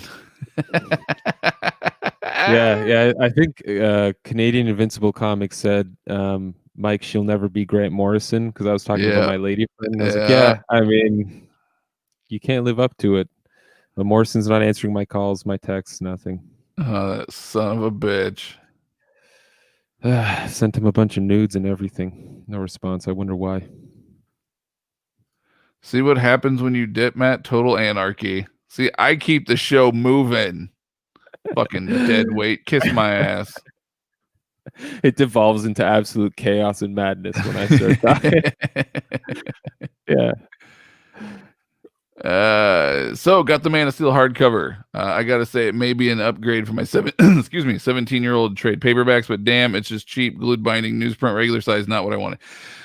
Did you see my video? Okay. Yes, it's not oversized. It is standard, unfortunately. The glued binding for that book, though, the book's so little, like, it really doesn't matter. And there's no gutter loss because of the way that they created the borders around it. You're not getting that gutter loss at all. And so I don't mind the glued binding. The newsprint, love it. Love it. I think it's a great homage to that book as well. And also, like, I'm a huge, obviously, I've fucking shit tons of custom binds, and 98% of them are newspaper print. And I'll tell you what, right now, I love newspaper print. It is so much easier to read. It is so much easier on the eyes, especially if you're reading. Like, I don't know if you guys can tell, but the light behind me fucking sucks. So like when I'm reading a glossy page and that light's like, it's blinding. You can't read the damn thing. I'm kind of always adjusting and moving the book around in order to be able to read it. Love newspaper print. And it smells great. Love it. Now, I thought, aside from it not being an omnibus and it not being oversized, I thought that DC actually did a really good job designing that book overall. I was pretty impressed with it personally. Yeah, I went ahead and redeemed all the Black Panther comics on the Marvel Comics app. Never read Black Panther before, hoping it will impress me. My first intro to Black Panther was the Christopher Priest run. Highly recommend it. I loved it. Well, okay. So good. I love supernatural horror type stuff. And Christopher Priest's take on Black Panther is it's not horror, but it's very supernatural-ish. It's a very different take than what, Ta-Nehisi Coates or Reginald Hudlin and them did on it. It's a supernatural type take, and I loved it. I thought it was great. It's fantastic, yeah. When is Luther Strode gonna get a reprint? I haven't heard any rumors at all about that book getting one. Unless there's a show or movie. Yeah, I don't know that it necessarily will, unfortunately. Yeah. Dark Horse Library editions are why I'm here. They got me into reading OHCs. Yeah. Speaking of Dark Horse Library, the Goons are back in my collection. I'm so happy about that, you guys. You have no idea how stoked I am to get those back, and at a great price as well. And man, just saw you guys on right now. I've got to get some sleep, so I'll catch the video on the replay. Maybe next time I'll catch you live. Keep up the great work. Thanks, and man, sorry you couldn't join us. Yeah. Speaking of Dark Horse, I don't remember if you guys ever talked about Alien Predator going to Marvel. Thoughts on that? Concerns, potential pitches, perhaps? That's another really great question. Mm-hmm. Are you a fan of like the Alien Predator franchises at all? Even just the movie franchise? Yeah, I love the movies. I have like the box sets of, both. I mean, we'll see what happens. I kind of like to see I don't know, like knowing Marvel though, they're gonna do like a Venom alien thing where like they're gonna give it to Donny Cates and he's gonna create some they make love. God. Yeah. I mean, I don't know. We'll see. We'll see what happens. Yeah, they did well by Star Wars. They did Star Wars justice. So I would agree there. Yes. Fingers crossed. Yeah, no, I love the movies. But I never read any of the books. I actually add that to the question up above. Books I've always wanted to check out, but just never have those. I've heard great things about the books. So it's not that I don't want to read them. It's just something I've never got around to doing. But I have heard a lot of really great things about those stories, and a lot of people are kind of worried that Marvel's not going to do them justice and stuff. And I think if Marvel doesn't bring them into the Marvel universe, the 616, and they just treat it as its own standalone thing, kind of like what they're doing with Star Wars right now, and they treat it with their own standalone thing, and they get the right artists and they get the right writers on it, I think it could do really well. But Dark Horse, I do feel, has always done a really great job of taking care of their IPs that they've gotten. Even the Dark Horse Star Wars stuff was really good too. Actually, I'm kind of reading some of the John Ostrander stuff. Was it Star Wars Legacy? I think is what it's called. I can't remember now. So. But I'm reading that right now kind of too and having a blast with that. That's the book I've never even thought I would read, and it's so good. So good. So you never know. Yeah. Dark Horse always did a good job of taking care of their IP, so it'll be interesting. But it would be cool though to see like Alien Predator omnibuses. Like that would be dope. So I mean, I guess it's not all bad. Yeah. Some reprints for sure. In worst case scenario, you just take the old stuff from Dark Horse that Marvel's going to reprint. You just buy that and you ignore the Marvel stuff if it's not any good. Yeah. Just pretend like it doesn't exist. Just get Jason Aaron to write some Predator. I'm sure it'll be great. That could be fun. You know who I think would have a lot of fun writing it would be Cullen Bunn. Oh yeah. I think Cullen Bunn would have a shit on Aliens. Yep. I think Cullen Bunn would have a shit ton of fun on Aliens. Oh hell yeah. Especially he writes great horror too. I think that could be a lot of fun. There's your pitch right there. Yeah, there's my pitch. Cullen Bunn on Aliens, Jason Aaron on Predator, and then they team up and Jason and Cullen do some crazy fucking crossover. Throw Kieran Gillen in there as well because he's just there. You go. Whoever did Star Wars, get Clayton Crane on art for. Yeah, buddy. Dude. My girlfriend just bought me the Nightfall Omnis for my birthday, and I'm afraid that 90s books won't be as good as the Miller stuff and the modern stuff. I love Nightfall. It will surprise you. I had the exact same thought. It's probably going to be cheesy and not as good as some of the more recent series stuff, but I was wrong. I was completely wrong. Nightfall is fantastic. Nightfall is beautiful. I actually have Nightfall Volume 1 at the bindery as we speak right now, getting done. Because I have the other two volumes, Night's End and Night's Quest, but I'm just waiting for Nightfall to actually get in. So yeah, I'm super stoked about that, but I love Nightfall. I think Nightfall is a really, really great story. For me, it's like I already said earlier that Miller wasn't Miller's run was an acquired taste for me, so I actually prefer Nightfall over Miller. And the more modern stuff, I guess it depends on what you mean by modern, like how modern are we talking, but it holds up, man. I love Nightfall. Nightfall's got a big place in my heart, though, from when I was a little bit younger, so maybe that has something to do with it, but I love Nightfall. Great stuff. I have Lucifer and Irredeemable looking at me on my shelf, asking me what I'm waiting for. I have Lucifer on my shelf as well, but I'm currently trying to finish up. I'm rereading Sandman, and I want to wrap up Sandman before I jump into Lucifer.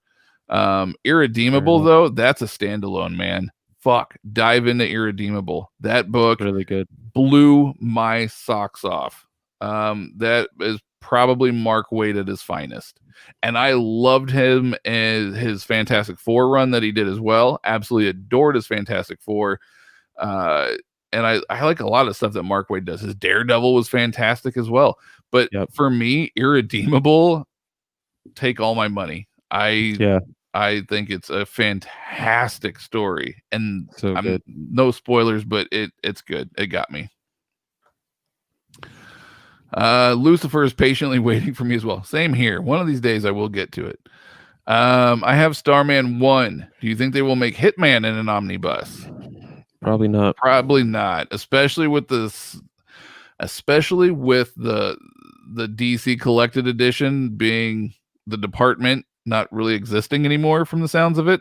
I mean, obviously they have some people, but like the department as we knew it is no longer there.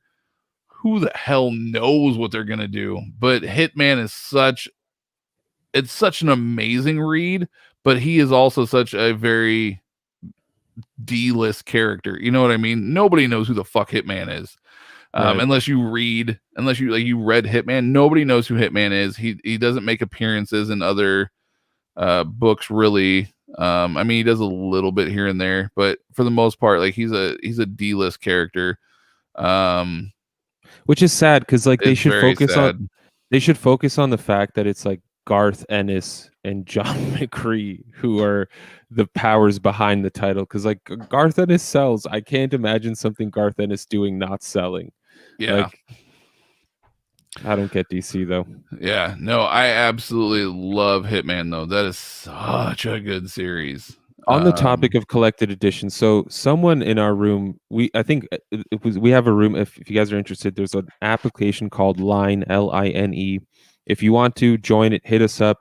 I am the Superior Nova, all one word. You can add me, or Draven402 is Matt. You can add him. We'll get you in the hardcover comic room.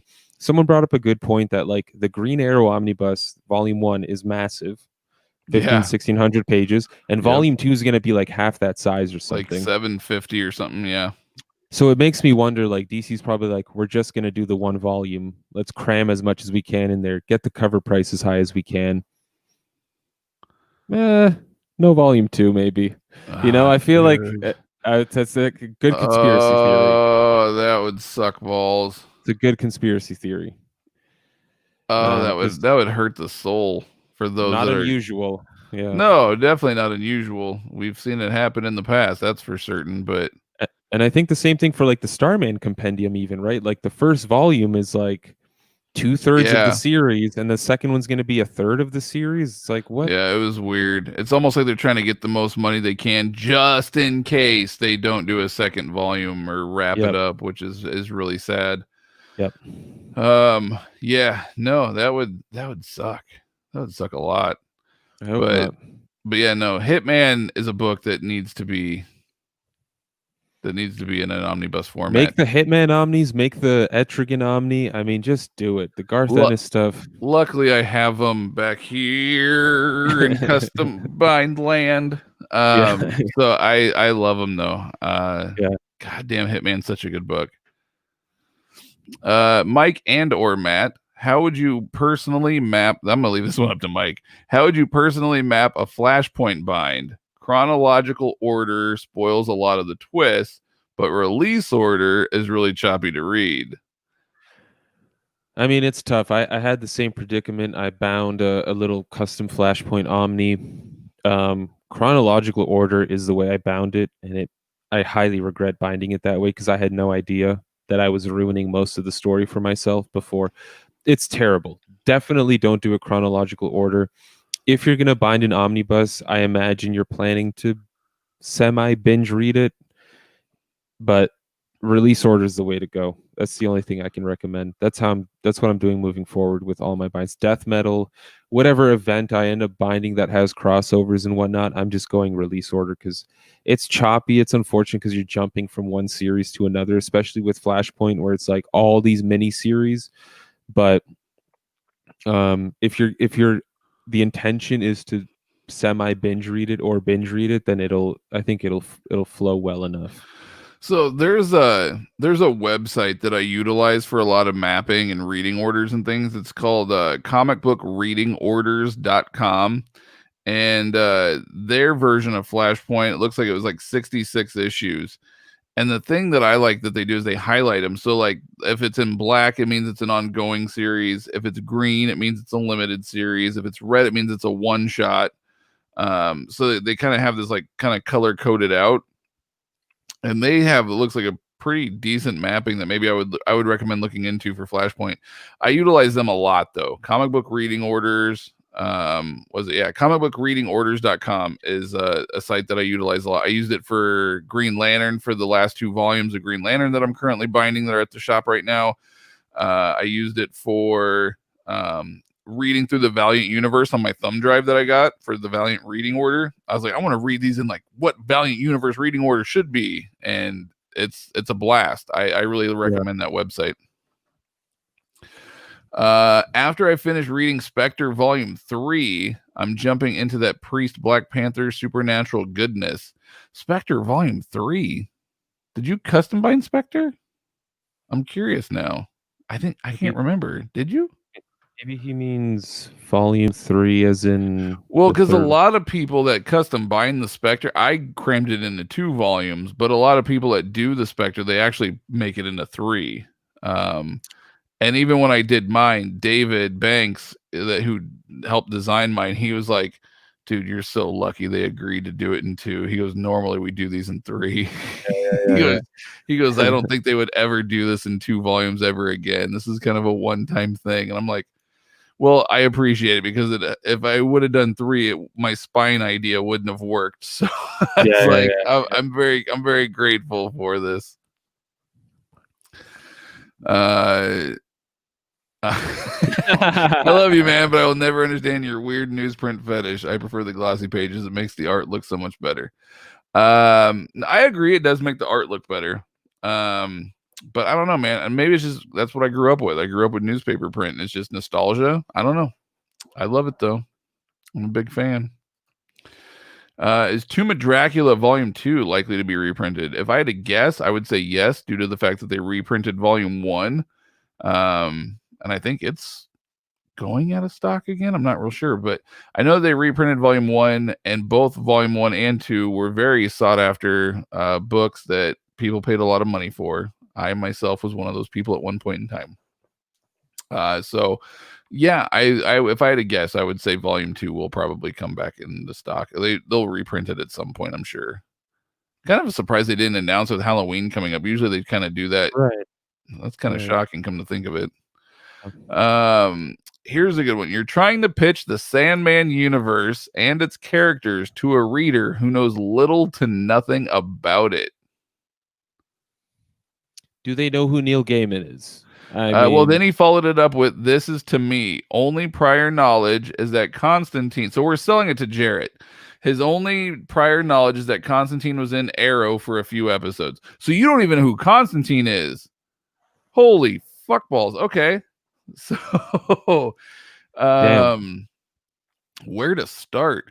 So I would assume he knows who Neil Gaiman is as a person, as a writer. I would at least, maybe he hasn't read like American Gods or anything, but I would assume that you at least know of Neil Gaiman. Have you seen the American Gods TV show? Like, how familiar are you with Neil Gaiman? I guess that would be the first question that I would ask. But knowing nothing about the characters, that aside, how would you pitch or sell somebody on the Sandman universe? And it's so tough because, like, I'm sure you have an experience of your own, but like no one really pitched Sandman to me. It was just sort of like I kept hearing how phenomenal this series was, and that's happened to I me read too. I read the first issue, and I was like, I get it. I just read an entire book within an issue. Like it was a whole story. I don't know. It just caught me from the first issue. I don't know if I could pitch that to someone like that experience. It's so tough. The one that really hooked me, the one that really made me want to read it. So I kept hearing how phenomenal it was, and I kept hearing how good it was and how amazing it was. And one time I was listening to a podcast. I think it was Kevin Smith, Fat Man on Batman. Well, at the time it was Fat Man on Batman. And I'm pretty sure it was that podcast. And he talked about an issue, and it is kind of a spoiler, but not really, because it's not like it doesn't spoil anything like in the arc or the story. It just spoils something like in this one little issue. So spoiler alert for that. But it's what sold me on this book. So he was talking about how Morpheus, or Sandman, right? The dream master, whatever you want to call him, part of the Endless. He is traveling with his sister Death. Okay, Death is Death. She's the Grim Reaper, basically, but she's like this 80s punk rock kind of incarnation of Death. Okay, and she's not like Scythe Hood, like she's like this 80s punk rock kind of hot chick that's Death. And there's an issue where he's tagging along with her, and she's like kind of asking about like how things are going, and he's tagging along with her while she's going and taking souls, basically, right? And they get to a part where they're in a child's bedroom, and it's a baby. It's like maybe like a 3-month-old baby or some shit, right? And the baby's crying, and you see the mom back in like the kitchen or something warming up a bottle, and then all of a sudden the baby's no longer crying in the panel, and then the baby just says to Death, like, oh, this is all the time that I get. And I can't remember the exact words in the book. I wish I could, because it's what really kind of sold it. But it was something along the lines of like, yes, I'm sorry, little one, but this is all the time that you get. And then the mom comes back to the crib and finds this dead baby in the crib. And me being a father of 4, fucking just, it hit me. And I was like, oh my God, like I can't even imagine what that would feel like. And it was so well done. I was like, well, I got to check this book out and read it. And when I read it, that's when it hit me. When I read it, all the emotions came pouring in, because I put myself in those shoes. It's so well written. Neil Gaiman did such an amazing job that I was like, I got to read this book and see what this issue is all about. When I got to that issue, I was blown away, and I just fell even more in love with the book and who the characters are.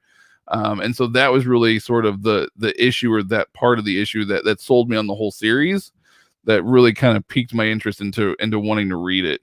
But as a whole, the book is really, I don't know, like, what would you say? It's about Morpheus, who, you know, is like the lord of the dreamland. He gets captured. He's away for like 60 plus years. He gets his way back. He makes it back to his dream world. Everything's falling apart. Things aren't the way that they were. People have left. His creations have all left, and they're out doing things on Earth now. And he's trying to fit the pieces back together. And while dealing with that, he's dealing with his siblings, which are part of the Endless. So there's like Dream and Death, and I can't remember all their names now. Destiny, they're all D's. Destiny, Delirium, yeah. So it's all these siblings, and kind of like, in each story, like there is kind of a big overall arc that's going on, but it's almost like each issue, like Mike was saying, is its own individual story. So it's a book that, while you can binge read, I recommend taking your time with each issue, and maybe, or at least break it down into absolutes or volumes or whatever, and don't try to binge read all 5 at once.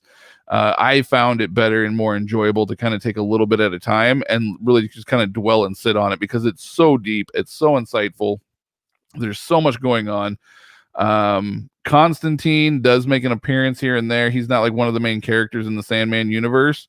Constantine, that's a whole nother story. You want to talk about Constantine? Well, we can do that too. But so that's kind of what I would say. I would say give it and this is the other thing I'll say. For me personally, Sandman was a book that I could not get into digitally.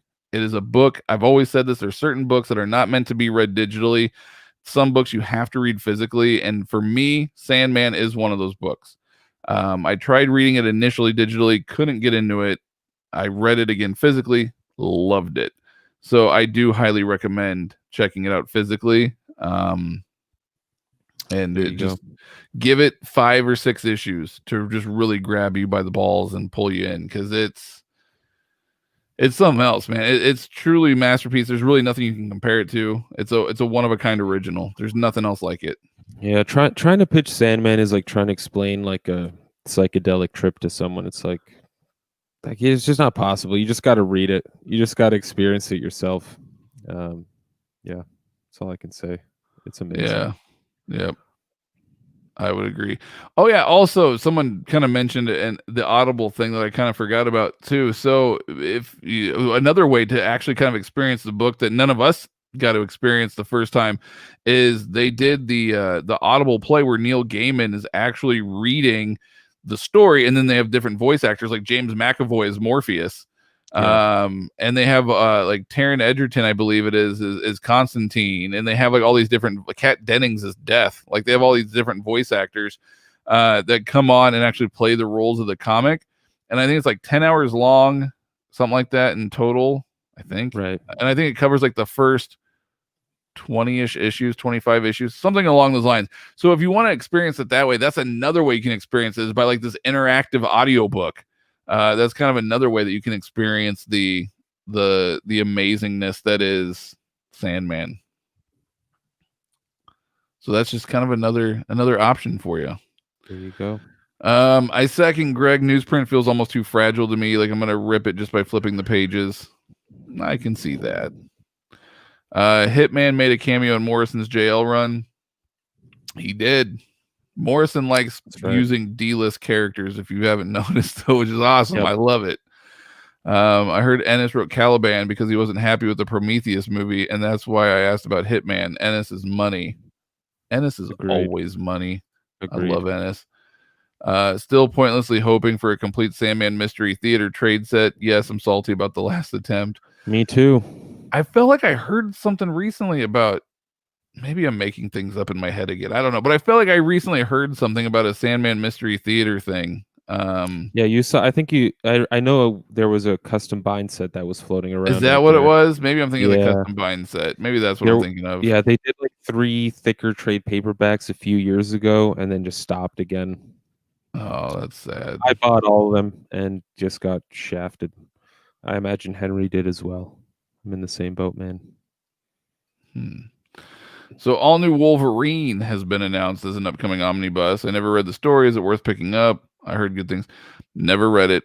I think that's Tom Taylor writing, and I believe it's X-23 as Wolverine. Yeah, it's X-23. If it is Tom Taylor, though, I do dig Tom Taylor, so maybe I should read it. Yeah. But no, I never got into that one. I meant Spectre Volume 3 Ostrander run on DC Universe. Yeah. Oh, so you're reading it digitally. The third volume of Spectre, as it were. So you're reading it, but you're reading the Ostrander run. That's the most important thing. That's the best run. I absolutely adore that run, man. Let me know what you think when it's done. We can compare notes. I love talking Spectre. He's one of my favorite characters. I actually have a big, hang on. Oh yeah. Yeah. Is that Alex Ross? Yep. Beauty. I got a nice Alex Ross there. I wish it was an original. It's not. It's just a poster. But yeah, I love the Spectre. Yikes! If that's the case, chronological order custom binds a set of Dawn of X custom is gonna be. Yep. As a writer, yeah, I have heard of American Gods. Never read or watched it. Here's my pitch. Sandman is the best comic in history.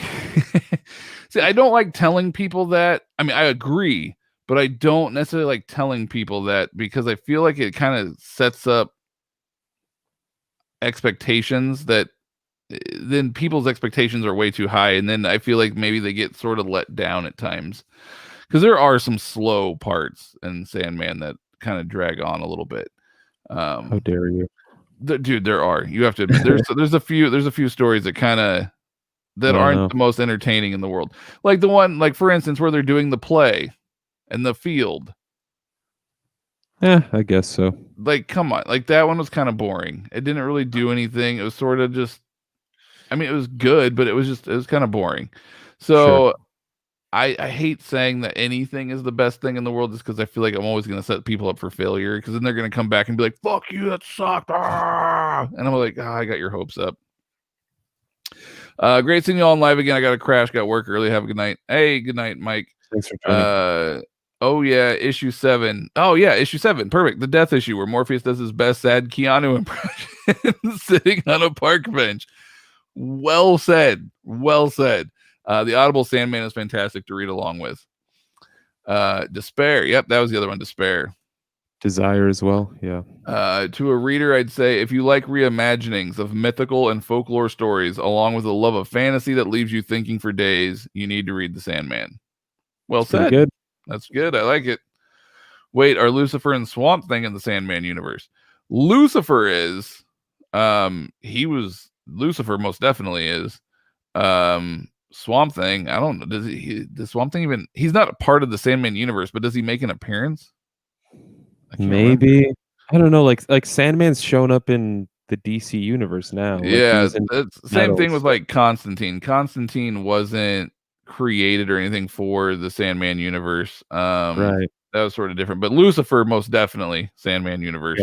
Yeah. Would love a Constantine top stories breakdown since we have no new book after Taylor's. Ennis's Deadly Habits is literature. Agreed. And I highly, highly recommend the Audible adaptation. More like a dramatization. Fantastic.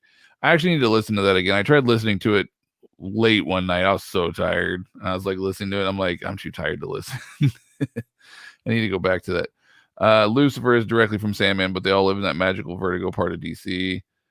How do you identify with Scott Pilgrim? You identify with Scott Pilgrim? Was this when you were going on a rant? No, I didn't identify with Scott Pilgrim. I identify with dolphins. That's my new thing now. Are you Lobo? Do you have space dolphins? What is this? Oh man, it's identity politics. I identify with whatever I want to now. I'm identity fluid. Yeah. Oh, so you're THC exclusive. You're a dolphin lover. I'm a dolphin man once in a while. You're the deep. I'm trying to be Aquaman. Yeah, you're the deep. Yeah. So is everything Vertigo part of Sandman, or is everything Sandman part of Vertigo? Everything Sandman is part of Vertigo. Yes. The Sandman universe is so Vertigo is created, and you got Hellblazer, you got all the Sandman universe stuff like Sandman the Dreaming, Lucifer, etc. But then on Vertigo you also had titles like God, I can't even think right now. I'm drawing a blank all of a sudden. Bullets, all this stuff, right? Yeah, like 100 Bullets, which has nothing to do with Sandman at all. Vertigo is basically like DC's Black Label today. Like it's just more adult content stuff that's not meant for children. That was the stuff that was put on the DC Vertigo label. Yeah, the Sandman universe is books of magic, house of whatever, any kind of house, mystery, whispers, whatever you want.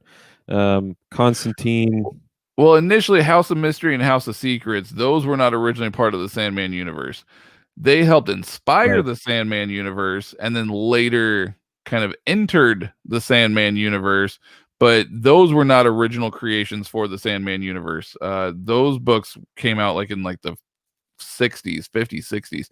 But they did inspire Neil Gaiman to come up with the Sandman stuff, though, because he loved those stories when he was growing up. There you go. So Vertigo is both DC Universe stuff and independent creator stuff that is unrelated. That's right. Yep. Oh yeah, Why the Last Man, Preacher, We Three. Come on, that's how the fuck did we miss all those? Those are all classic Vertigo titles. So yeah, that's all Vertigo stuff. It's just like they're more adult oriented stuff. So many of my favorite books are Vertigo. Sad the imprint has been renamed. Agreed. It's it has become Image Comics. Yep, you're right. I mean, that's really what Image Comics is now, is just like what Vertigo could have been. But yeah, it all just fell apart. Yeah, Vertigo was a hell of a publisher. I mean, so many good titles. DMZ, yeah, Transmetropolitan, Watchmen, anything Alan Moore put out. I mean, yeah, good times. Good times. Now it's all falling apart. Yep, sad day. Oh well, there's Image Comics. Thank goodness. There is. But all right, I think I need to start wrapping. Yeah, we're hitting about the 2-hour mark, so I think now's a good time to end. And sorry for the connection issues there in the beginning. I do apologize for that. Figured it out. All's good. No issues since. Yep. But yeah. So anyways, be sure to hit us up on Patreon at patreon.com/thehardcovercomic if you guys are interested in joining to get put in the drawing for free books every month. And also the shirts. Whoop. If you guys want one, just shoot us an email or find us on the Line app. The email is thehardcovercomic@gmail.com. Yep. And we'll get you in touch. $20 shipped for extra larges on down. $25 shipped for XXL on up.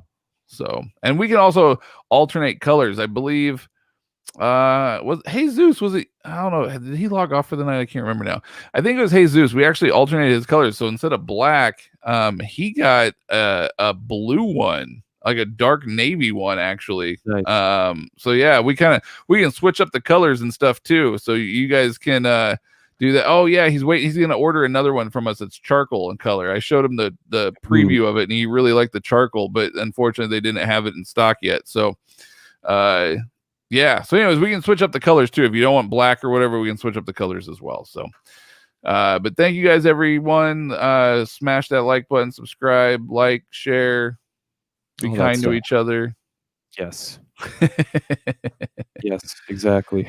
One quick question before we go. Jarrett says, changing topics, I feel really worried about Dark Horse now. What else do they have besides Hellboy? Good question. They have like Buffy, I think, still, right? Yeah, I believe they still have the Buffy Angel verse. Good question, though. Yeah, I don't know, man.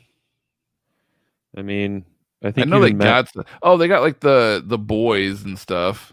Right. Because they're doing or wait, no, is that Dynamite? No, that's Dynamite. I mean, I don't know what it's worth, but they've got Bill and Ted. Black Hammer. Henry with the yeah. save there. Yeah, Black Hammer. That's a good one. Yeah, yeah. No, I'm not worried about Dark Horse. Dark Horse has got some good stuff. They've always had good stuff. I'm sure they're just going to get new IPs and then create more awesome shit that we never knew we wanted. So yeah, exactly. I am quite all right with that. Yeah, Umbrella Academy is also at Dark Horse. Yeah, The Boys is Dynamite. I corrected myself as soon as I said it. I was like, oh shit, that's Dynamite. But yeah, no, Dark Horse is in good hands, I think. Like I said, I'm not too worried about them. They do cool stuff. I'm sure they'll get some new IP and make badass shit. So yep, exactly. But all right, everyone. Well, thank you guys very much. Have a wonderful evening, and we'll try to do this again before another month and a half goes by. Exactly. All right. Stay safe, everyone. Ciao.